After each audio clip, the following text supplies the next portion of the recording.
You are listening to the global network of podcasters dedicated to the pharmacy profession. Welcome to the Pharmacy Podcast Network.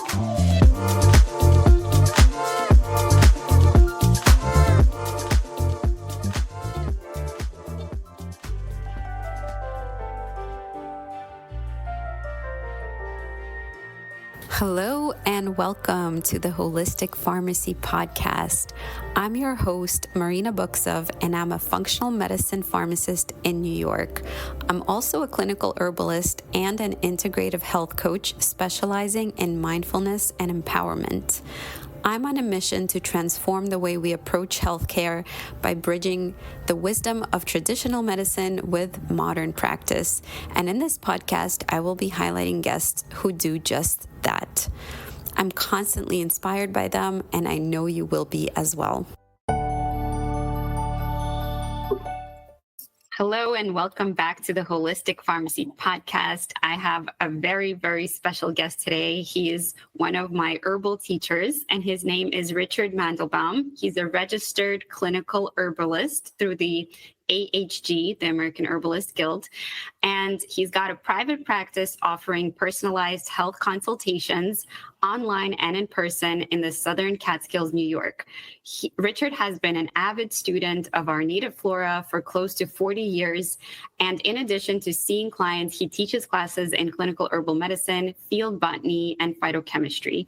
He's a co-founder and core instructor at the Arbor Vitae School of Traditional Herbalism, my alma mater, and is the faculty at David Winston Center for Herbal Studies and the One Institute of Graduate Studies. He has been a registered herbalist since 2003 and was a member of the AHG Board of Directors from 2012 to 2018. He lives with his wife, Gabrielle, and his daughter, Rose, in their straw bale home in Forestburg, New York. And you can learn all about him in this episode, and I'll share some links at the end. So without further ado, Richard, welcome to our show. Thank you, Marina. Good to see you as always, and happy to be here. Yes, likewise. So the first question I like to ask my guests is really, what got you here? What got you on the path to being an herbalist and a teacher? Yeah, and we have 3 days for that, right? Is that the Not quite. People will not listen to this for 3 days, probably. Okay, I'll stick to a day and a half. No, it's a big question is my point, and it's a good question, and it's always fascinating to me. Also, just to say before I answer it, to talk to people in herbal circles, holistic health circles, really anything, but holistic health circles in particular. What got you here? Because it's so varied and interesting always. So thank you for that. So yeah, I think for myself, what I ground myself in as having brought me to where I am now really are the plants themselves. Some people get to herbalism because they're in the health circle already and want to expand or look at it more fully or globally, holistically. Other people have their own personal health challenges, and that bring them on a journey.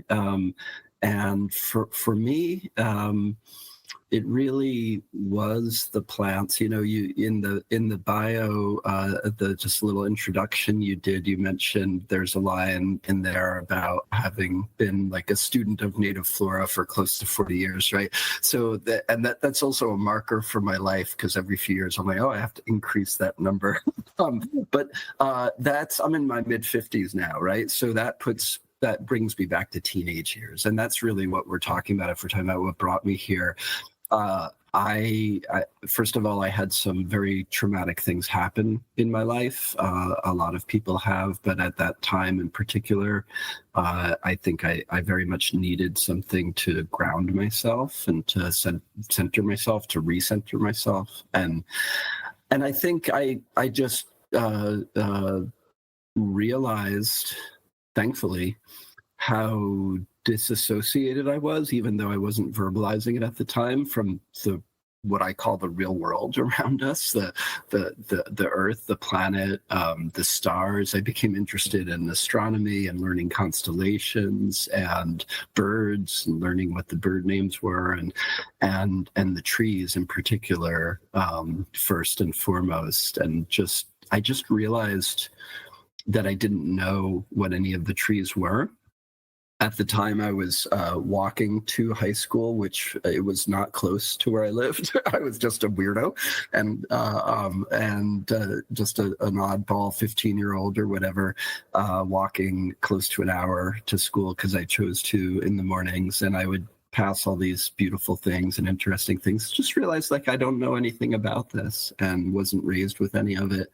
So I started teaching myself to identify trees first and then other plants, and then to make a long story slightly less long, over the years that followed that, I got interested in foraging, because if you know what the plants are and then you read somewhere like, oh, you can eat that, and it's like, okay, let me check that out. I know how to identify that and where to find it, and coming at it from the lens of botany first and foremost, which is still a passion of mine to this day. And then from there, interested in organic gardening and learning to grow plants. And from there, it's not too long a leap to medicinal uses of plants, and meeting a real live herbalist for the first time in my 20s, and entering those circles and realizing how deep it is and how rich it is, which I had been completely clueless about, and then deciding to study. So I studied formally with David Winston. That goes back more than 25 years now. I have to keep increasing that number too. But a little bit more than that, and other wonderful teachers, Rosemary Gladstar, William Lassassier in New York City, and then just going from there. Wow. Thank you for sharing that fascinating piece of your personal history. I don't think I've quite heard all those pieces together. So that's really special. And I agree, it's so interesting to hear people's stories and how they got here. And I think it speaks to like a huge missing piece that we need to ground ourselves in this 3D physical reality. And what better way than things that grow from the ground and also change with seasons and cycles and show us those transitions, and also a way to respect where we are and who we share the space with by knowing their names and getting familiar with these other beings. And then maybe even utilizing them for our own healing journey, whether that's physical or spiritual or what have you. But yeah, I think when you don't grow up with that as a culture and as a family value, it's really fascinating that some people still find their way here. So I think it's quite amazing that you found your way through those pieces and now you're able to teach others. Yeah, thank you for that. And yeah, I'm so thankful for it because it is my medicine, and it is it is the way I frame herbal medicine in my mind. It is so much more than just what can I take for my rheumatoid arthritis or for my whatever, fill in the blank, Hashimoto's, hypothyroidism. Like all those things are really important. And I work with people clinically every day and teach about that too. But medicine is a powerful word, right? Medicine is a much broader word than just what pill you're taking. And it's really about what heals us. And I am thankful because that is my medicine. And I am biased completely, but I will say I think it's everybody's medicine. I think we can't escape what we are biologically, and we've been co-evolving in this biome for billions of years, and we might be disassociated from it, but we're never apart from it, whether we're conscious of it or not. So thankfully, that's something that that some of us can tap back into, and like you're referring to, if we're brought up without it, it's good to reflect on how unnatural that is, how rare that is, how recent, and how much of an anomaly that is. That's not normal for the hundreds of thousands of years that we've been in like a primate form, and much longer on the planet. Like that's all very new, that we might be that distance from the world around us and not know, the other organisms we share the planet and our ecosystem with. Yeah, I think that's one of the things that I took away from being in the herbal community and going through Arbor Vitae's curriculum, essentially. And just to quote Nicholas Culpeper, he's the one that said herbalism is people's medicine. I'm sure there's many other before him who said that too. And of course, after him. And I think it's so true. And it really does reflect that we take it for granted that we're among these other living beings and organisms, and they were here before us, as you always reminded us as well. And so there's this intelligence in the universe and the universal laws and physics and all the things that create the universe, whether you want to say it's a physical force or God or universe or whatever people, ascribe that to. But there's these rules and laws that the universe does follow.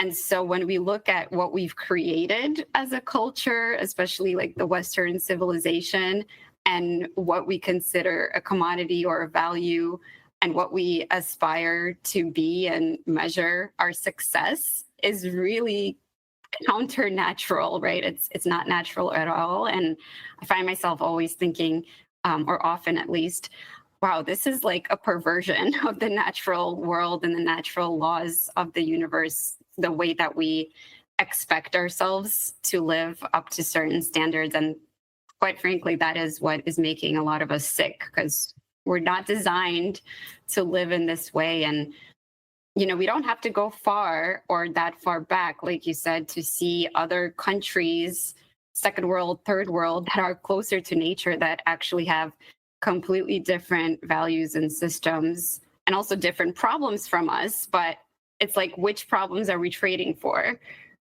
Absolutely. And I personally, in some ways, this kind of conversation can sometimes easily become pessimistic or feel cynical. And I actually firmly believe we are smart enough to figure that out. Like, we don't, I was talking to some of my students the other day in class, and I was sharing that, I don't want to go wholesale back 300 years or 500 years. I mean, go into an older cemetery and walk around, and you see a lot of babies died, a lot of little kids in their first few years of life. A lot of women died during childbirth. Like, we don't have to make it this simplistic binary between, do you want to go back to the old days, or do you want to live with modern comforts? I really do think we're smart enough to find the balance, or move towards it at least. And I think what gets in the way more is greed, and without hopefully becoming too political about it, capitalism doesn't help. Putting everything under the structure of for-profit gain is so distortional. And there are other ways we can do things to benefit from what the really miraculous things we can do with technology and modernity. That's how we're talking to each other right now.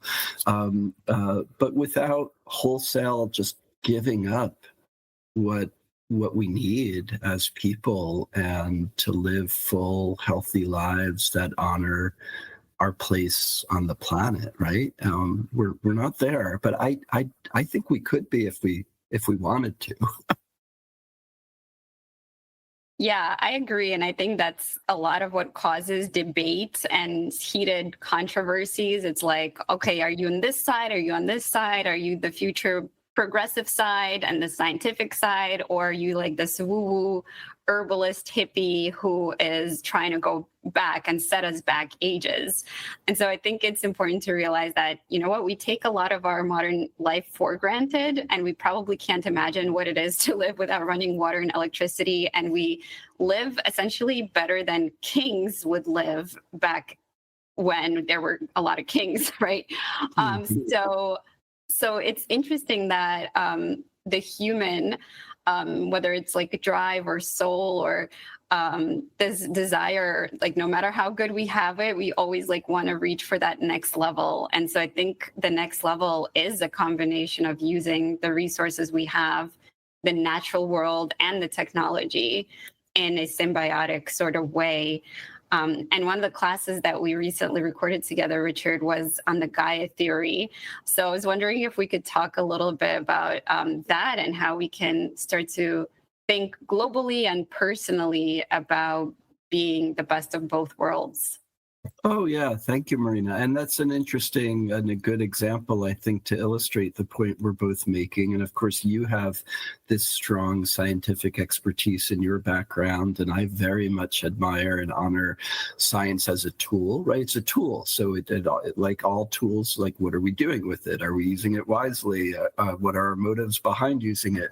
But it's a wonderful tool when used the right ways. And Gaia theory is an interesting example, I think, of how science and the scientific process and the critical thinking that is behind science can actually lead us full circle back to indigenous and traditional wisdom that people have held a long time. I very firmly believe there is no distinction whatsoever between a traditional approach to how we view the world, certainly how we approach herbal or medicine and health more specifically, but in a general way too. There's no distinction between a traditional an indigenous approach or framework and a science-based one. I think that's, like you were saying earlier, a binary. It's a false dualism, really, like what is often discussed in Buddhism, right? It's a false dualism, that either or a framework. And so with Gaia, the idea, for folks who are not familiar, named for I believe Titan, not goddess. I don't want to get my Greek mythology wrong, but for the earth, for Mother Earth, and the scientific theory was first developed and published by James Lovelock, who was a climatologist, and Lynn Margulies were the two that most moved that forward. Both really fascinating people for a whole bunch of reasons that I could go on about, but Lynn Margulies in particular is one of my science heroes. But the idea, basically, the basic hypothesis behind it is that if you look at the way the Earth operates on a planetary scale as a biome, there are regulatory processes in place similar to the negative feedback loop processes inherent in our endocrine system function, for instance, that make it clear that the Earth as a whole is operating and maintaining its own internal ecosystem as a single organism. And this is not a new idea. This is an ancient idea, to the point I was making earlier, but science can lead us there as well, and also help us kind of get back to it. And this is, in some circles, Gaia, the evidence for and published articles that support this idea, that kind of back it up, that illustrate how it's happening, or that kind of thing, are also under other frameworks of like linguistically, because not all researchers or journals want to write about or have their name associated with Gaia. For instance, it's a little too hippie to use the word you used earlier, but there's actually quite a lot, sometimes published as geophysiology, for instance, because it sounds fancier. But there are a lot of ways in which this happens, and that's the basic idea of it. So it's kind of like this fractal layering, like we know now through microbiome research, through genomic research showing that the human genome actually over millions and hundreds of millions and billions of years, our genome has actually evolved by incorporating genetic material from other organisms.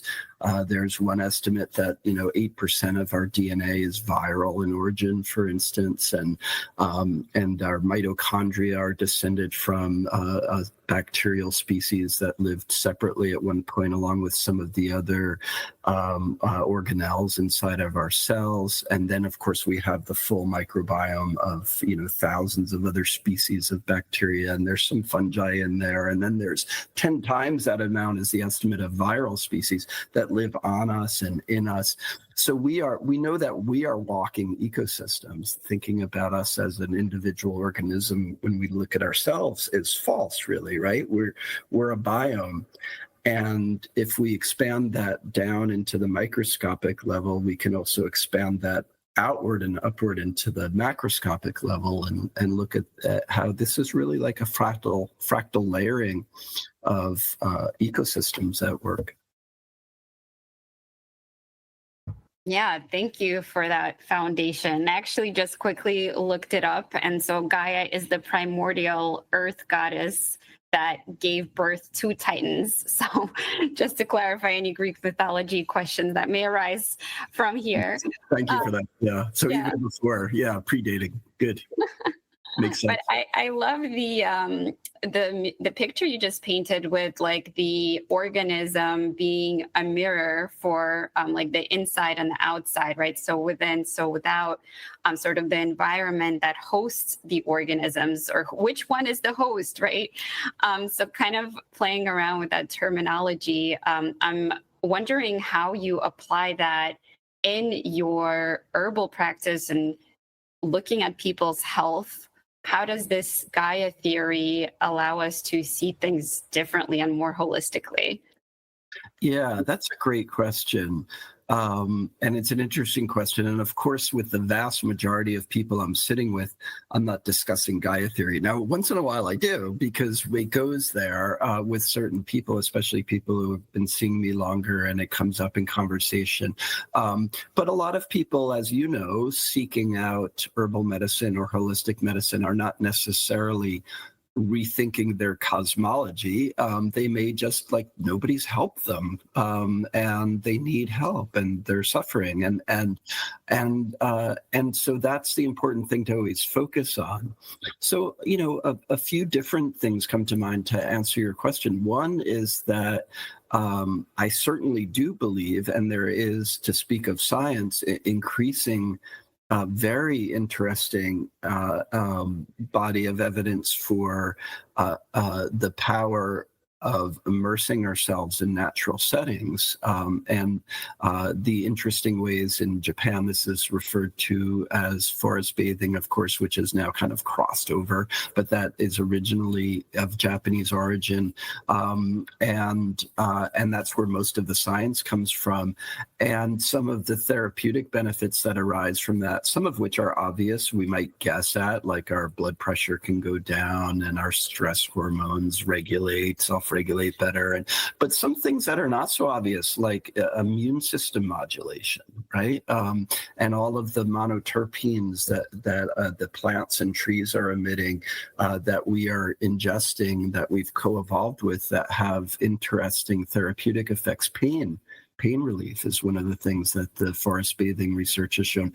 I had a client at one point who, and this is just it's such a clear example to share, reported to me that her arthritis basically would disappear when she would visit the Botanic Garden. This was in Brooklyn when I was still practicing in Brooklyn. So First of all, if I don't spend enough time talking to somebody, if I'm just like, okay, what tinctures or what teas am I recommending? Let's spend 20 minutes or let's spend 8 minutes or whatever it is. I'm going to miss a lot that's crucial. And that could be easily missed. That's profound, right? And I hear things like that on a more tempered level pretty regularly. So what do I do with that as an herbalist? Well, that is, in my opinion, herbal medicine, to surround yourself with the plants and relieve yourself of your arthritic symptoms. So this was someone who is financially challenged. And I made sure that a part of her budget was going towards a membership at the Botanic Garden and bus fare, subway fare, et cetera, and not to any, too many fancy supplements that I might be recommending, although those are important too. And we did all of that as well. This was rheumatoid arthritis, so immune modulation for the autoimmune part of it, and anti-inflammatory diet, and herbs and supplements to reduce inflammation, all the above, right? But that's profound and could be easily missed. And I'll tell you, 90%, if not more of the time I bring this up with people in my practice, it resonates immediately. People are like, oh my God, you're right. And so part of our job is to just ground the person we're working with in how important this is and how much a part of the medicine this is, not just the herbs that we're taking in another form or supplements. That said, I do think there's something more subtle too. Like, if this is my framework philosophically, ideologically, whatever we want to call it, that I'm coming at all of this to, that I have in my mind, that I'm not even sharing verbally, because that's not what someone's here for. So that's fine. I think it does work its way through. And I do think even an entry point, I've certainly seen this happen, where an entry point into rethinking things begins with one's own health journey and with seeing like, oh my gosh, this is giving me relief in a way that other stuff didn't. I want to learn more what's behind all this. Like, what is this about? And oh my gosh, that's a plant that grows around me. I'm really curious about that. And or I could put that in my garden next to my tomatoes, or whatever direction it goes in for somebody, even if it doesn't go in those direct directions. I think there is a broadening and an opening of mind that happens with all of us, myself included, the more we work with this, even if it's subtle and behind the scenes. Yeah, I agree. I think foundation is where it all begins. And so if we start with the cosmology, with the philosophy, with the whole ethos that this is our belief system, right? That we are part of something greater than ourselves, and that we are this conglomeration of different living organisms that are forming this living, breathing organism, and we're part of a larger ecosystem. It allows us to approach medicine and healing in a much different way than just like identifying the pathology, like treating it with some very specific things, and then being done with the symptoms, And I think it allows us to be a little bit more mindful and aware, and also distancing, and not having it be just like so singularly focused on the problem, and instead allows us that greater framework that we're part of something.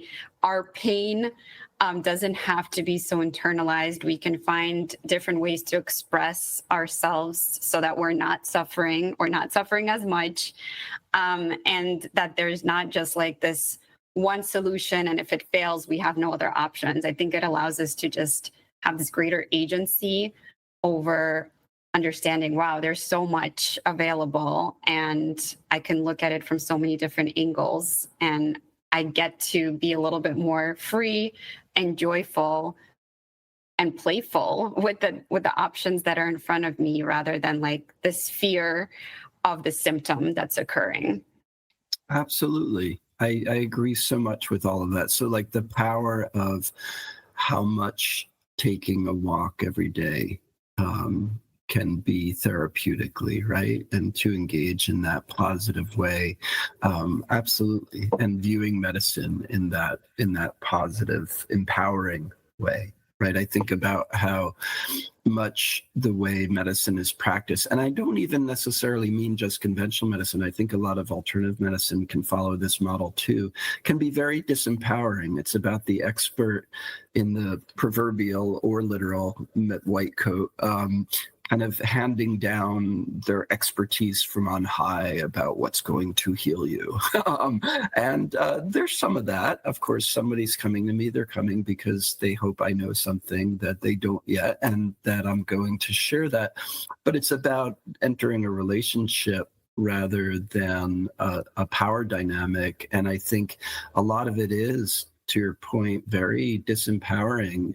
Even as someone's taking remedies or taking medicines, it's all kind of passive versus active, right? And my goal when I work with people is that they don't need me anymore. And I tell people that, like, that's like, I hope you keep in touch and tell me how you're doing. But that's my goal, that you now know what you need and what to do.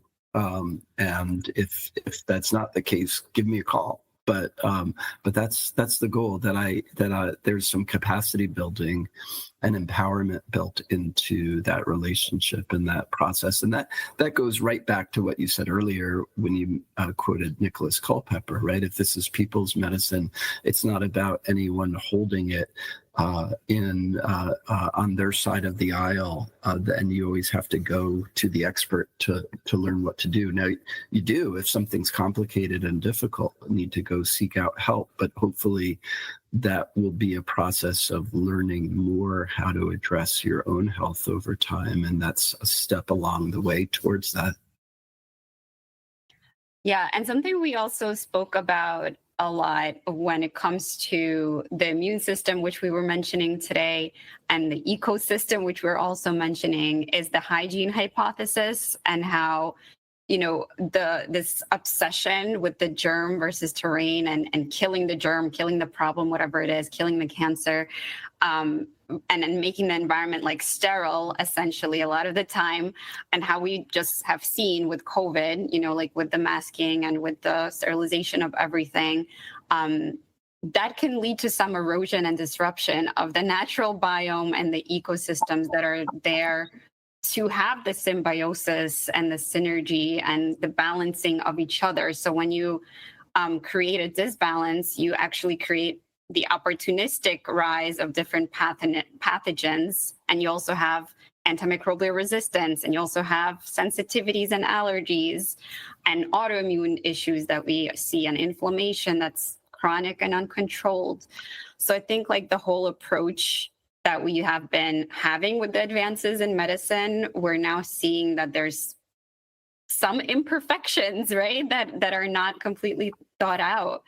And so the Gaia hypothesis, to me, and herbalism in general, has helped me to understand that we should be focusing on those systems, on the ecosystem specifically, and how we can balance and work together with these other living organisms that are part of us and our environment and our life. And that balance is health, not just us being healthy. We're actually only as healthy as the ecosystem that we create. 100%. Yeah, 100%. Well said. And I think what's under the surface or between the lines here is biodiversity. And when we look at ecosystems that are resilient and healthy and can mitigate or minimize impact from things that are pathogenic or harmful and rebound from that, because those things will happen, right? They're part of being here and part of being alive, both for individual organisms and for ecosystems. Things happen, but we hopefully rebound from that. Biodiversity is that underlying thread that connects all these dots. And we know that in terms of our own microbiome, now. And you one thing I like to point out to people when having these discussions is look at the very best probiotic supplements. Maybe they'll have a dozen different strains in them, maybe even 24. That's unusual, but we'll get. But really, a healthy gut microbiome for a human being is actually tens of thousands of different species. So to me, it's akin to cutting down a rainforest and then planting just 5 or 6 species of trees. Like no.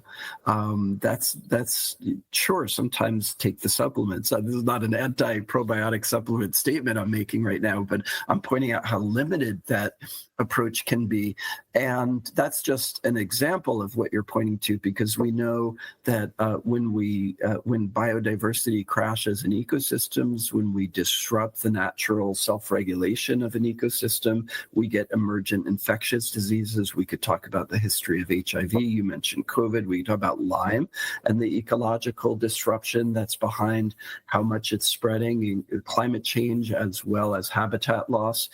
We know that when we have a negative impact on biodiversity, which we're doing in a greater way than has happened for a long, long time, from all the records, pollen records, fossil records, et cetera, we have of Earth's history, that disease emerges from that crash in biodiversity, both on the individual and ecosystem level. And I think that's very much what you're pointing out by bringing up the hygiene hypothesis, right?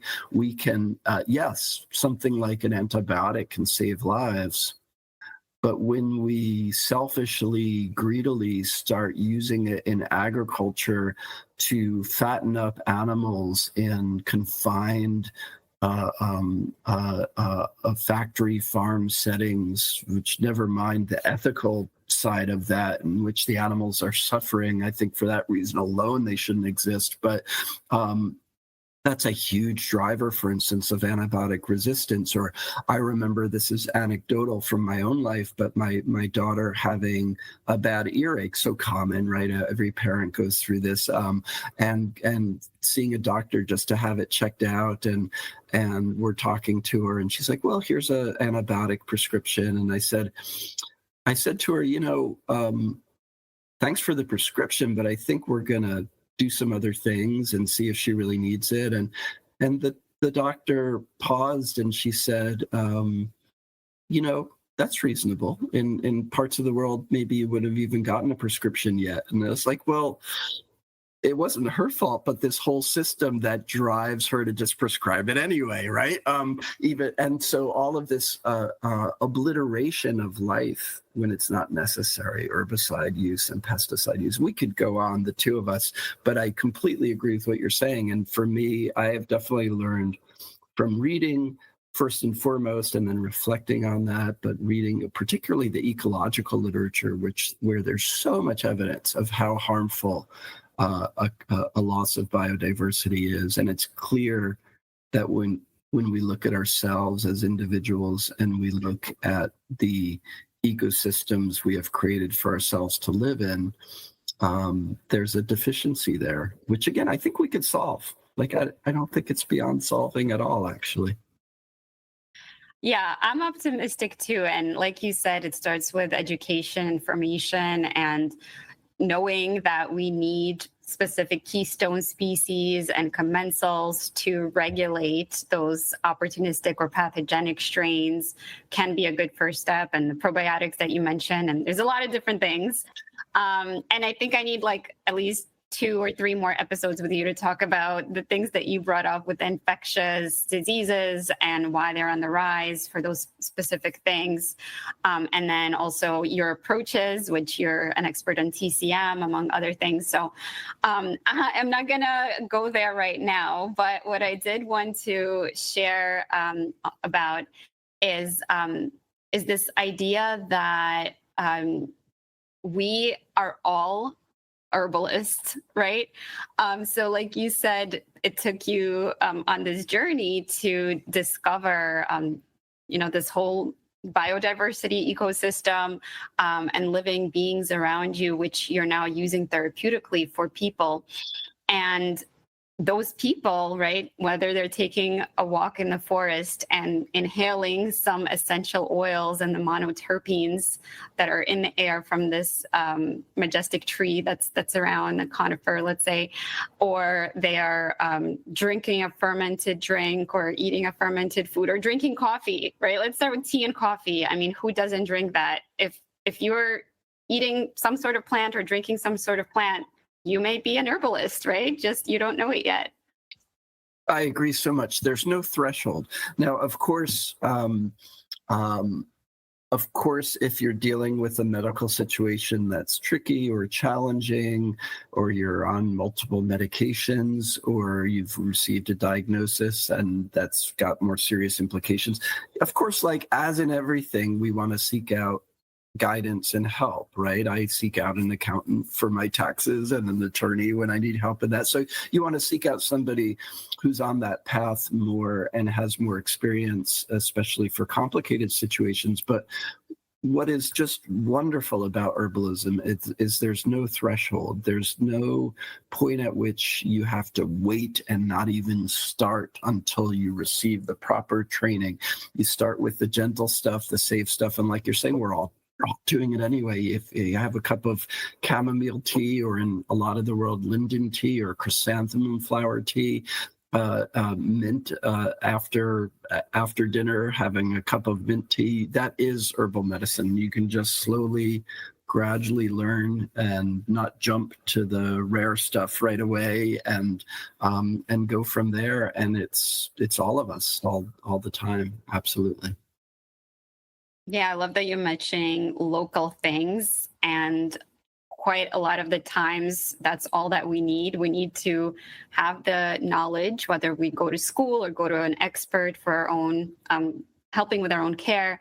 And then having the access is usually pretty easy, and really it belongs in the home, right? Like it used to be common knowledge, and now in some parts of the world, unfortunately, it's lost, but we can bring it back. And I just want to speak for a few moments in encouraging others and how they can take those first steps, and what can they control on their healing journey, or in a way that they can reconnect with nature and herbs or the land in some other ways. Like, what are your best tips for that? Oh, yeah. First of all, just start paying attention, slowing down. We all need this, right? We're all connected and interconnected by corporate controlled media all the time. We can get on our phone anytime. We can tap into that, but like slow it down. That's for me. The meditative therapy of botany, for instance, is that you have to just slow down. And so anything we can do to slow it down and pause and just start looking. So you don't, your thing might not be to learn what species is that, what species is this, but whether it's the tree that's growing as a sidewalk tree outside your apartment building, or it's the park you have nearby, or the forest nearby, any setting I find, of whether people live in an urban or suburban or rural setting, we all need to remind ourselves of this all the time. It's just pause, slow it down. Watch the animals, pay attention to the plants, get up close to things, get up close to those flowers, really look at them. And then, sure, you can begin to learn that one thing that's wonderful about herbalism right now is there's a lot of it going on, and there's a lot you can tap into in person. At least in part, I highly encourage, if you can, see who else is in your area. I bet there's going to be a community. Don't do it all online. There's so many good online resources, but try to find people to spend time with, wildflower groups or botany groups or mushroom groups or things like that. You can take classes.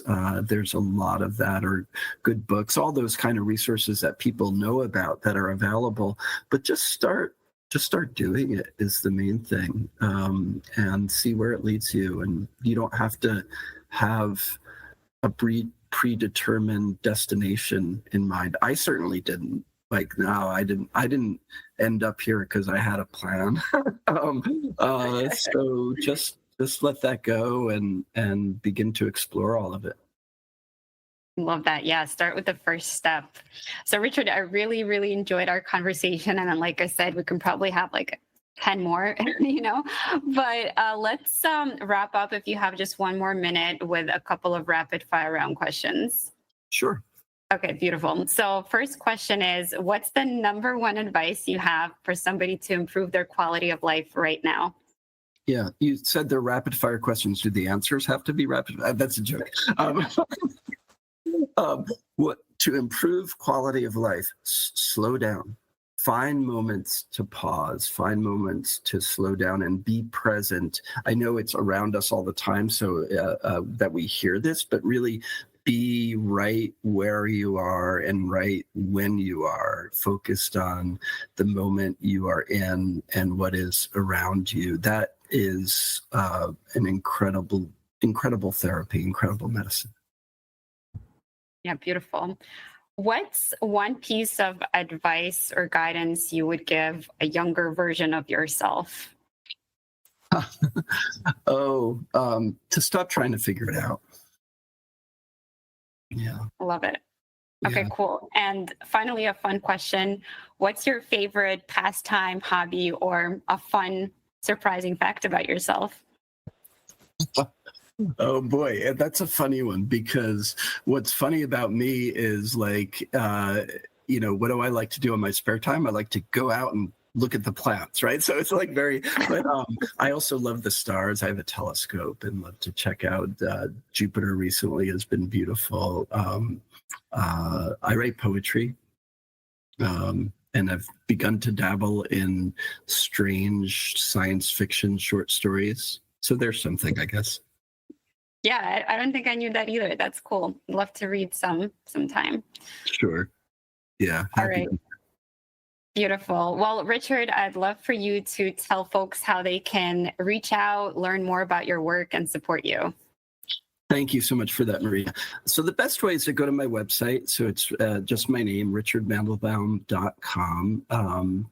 And I'm not on social media. That's not because I'm opposed to social media, but I just need to very carefully monitor how much screen time I have, and I already have more than I want. So I'm not there. But if you go to my website, you can sign up for my newsletter, and I send stuff out here and there about things I'm up to or things I want to share with folks. And if you're in my area, like you said in the beginning, I teach at several different schools, but I sometimes offer things that are more open to the public. And particularly if you live anywhere near me, especially during the summer, I offer botany and herbal outings and things like that, but occasionally things online as well. Yeah, those are really fun. I highly recommend if you're in the New York area. So Richard, thanks again for being on. Maybe I'll have you back on talking about TCM, Lyme, other things. And I hope you have a wonderful day ahead. Thank you.